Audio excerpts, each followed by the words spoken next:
Dubai real എസ്റ്റേറ്റിൽ invest ചെയ്തുകൊണ്ട് ഇത്രയും അധികം പൈസ എങ്ങനെയാണ് ഒരു ഇൻവെസ്റ്റർ ഉണ്ടാക്കുന്നത് നിങ്ങൾ എപ്പോഴും ചിന്തിച്ചിട്ടുണ്ടോ? ഒരു ചെറിയ എക്സാമ്പിൾ വെച്ചിട്ട് ഞാൻ കാണിച്ചു തരാം. ഈ ബ്ലൂ വാട്ടേഴ്സ് എന്നുള്ള ലൊക്കേഷനിൽ ഒരു റെഡി 2 ബെഡ്റൂം അപ്പാർട്ട്മെൻറ്റ് എടുക്കണമെന്നെങ്കിൽ നമ്മളിപ്പോൾ 6 മില്യൺ ദിർഹംസ് കൊടുക്കണം. അതായത് നാട്ടിലത്തെ INR നോക്കുകയാണെങ്കിൽ 14 കോടി രൂപ.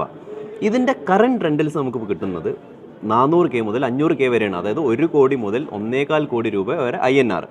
ഇതിൻ്റെ റെൻ്റൽ ഈൽഡ് ആവട്ടെ 8% ഓരോ വർഷം കൂടിക്കൊണ്ടിരിക്കുന്നത്. ഇനി ഇത് നാട്ടിലാണെങ്കിൽ, ഇന്ത്യയിലാണെങ്കിൽ നമുക്ക് 2 മുതൽ 3% വരെയാണ് നമുക്ക് റെൻ്റൽ റിട്ടേൺസ് കിട്ടിക്കൊണ്ടിരിക്കുന്നത്. ഇനി ഇത് തന്നെ നമ്മൾ ഓഫ് പ്ലാനിലാണ് ഇൻവെസ്റ്റ് ചെയ്യുന്നതെങ്കിൽ ഈ ഒരു സെയിം 2 ബെഡ്റൂം 1200 സ്ക്വയർ ഫീറ്റ് ഉള്ളത് നമ്മൾ 4.2 മില്യൺ ആണ് മേടിക്കുന്നത്. അതായത് 10 കോടി രൂപ. ഈ ഒറ്റ ട്രാൻസാക്ഷൻ കൊണ്ട് തന്നെ നമുക്കിവിടെ 4 കോടി രൂപ നമ്മൾ സേവ് ചെയ്തു. ഇനി ഇത് തന്നെ നമുക്ക് ഓരോ വർഷം നോക്കിക്കഴിഞ്ഞാലും 5% റെൻ്റൽ ഇൻക്രീസ് ഏറ്റവും മിനിമം നമുക്ക് ഇങ്ങനത്തെ ലൊക്കേഷൻസിൽ നമുക്ക് എക്സ്പെക്ട് ചെയ്യാം. ഇനി 3 വർഷം കഴിഞ്ഞ് ഡെലിവർ ചെയ്യാൻ പോകുന്ന പ്രൊഡക്റ്റിൽ നമുക്ക് ഇപ്പോഴത്തെ പ്രൈസ് തന്നെ നമ്മൾ നോക്കണം. ഇപ്പോഴത്തെ റെൻ്റൽസ് നോക്കുകയാണെങ്കിൽ തന്നെ 500,000, അത് നാട്ടിൽ 1.25 കോടി രൂപ നമുക്ക് കിട്ടാൻ പോവാണ്. ഓക്കെ, ഇനി ഈ 10 കോടി രൂപ നമ്മൾ ഒരുമിച്ച് അടയ്ക്കണോ? വേണ്ട.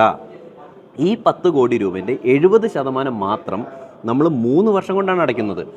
ബാക്കിയുള്ള 30%, അതായത് 1.2 മില്യൺ നമ്മൾ അവിടെ കിട്ടുന്ന റെൻ്റൽസ് വെച്ചിട്ട് മാത്രം നമ്മൾ അടച്ചു തീർക്കും. അതായത് 2.8 കോടി രൂപ നമ്മൾ റെൻ്റൽസ് വെച്ച് അടച്ചു തീർക്കും.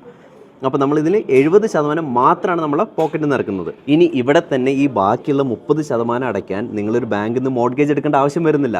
ഇത് നമ്മളൊരു post hand over payment plan എടുത്തിട്ട് ഓരോ വർഷവും ഓരോ ശതമാനം അടച്ച് 30 മാസം കൊണ്ട്, അതായത് 2.5 വർഷം കൊണ്ട് അടച്ചു തീർക്കുകയാണ് ചെയ്യുക. ഇവിടെ നിങ്ങൾക്ക് ഒരു ഓഫ് പ്ലാനിലും റെഡിയിലും തമ്മിൽ ഇൻവെസ്റ്റ് ചെയ്യുന്നതിൽ നമുക്ക് കിട്ടുന്ന സേവിങ്സ് എന്ന് പറഞ്ഞു കഴിഞ്ഞാൽ 7 കോടി രൂപയാണ്. അപ്പോൾ ഇങ്ങനെയാണ് ഇൻവെസ്റ്റേഴ്സ് അവരുടെ ഫിനാൻസ് സ്മാർട്ടായിട്ട് പ്ലാൻ ചെയ്തിട്ട് മൾട്ടിപ്പിൾ പ്രോപ്പർട്ടീസിൽ ഇൻവെസ്റ്റ് ചെയ്തിട്ട് റവന്യൂ ജനറേറ്റ് ചെയ്യുന്നത്. അപ്പോൾ ഇങ്ങനത്തെ ഇൻവെസ്റ്റ്മെൻറ്റ് ഐഡിയാസ് നിങ്ങൾക്കും അറിയണമെന്നുണ്ടെങ്കിൽ you can get in touch with me. I will guide you to the right options.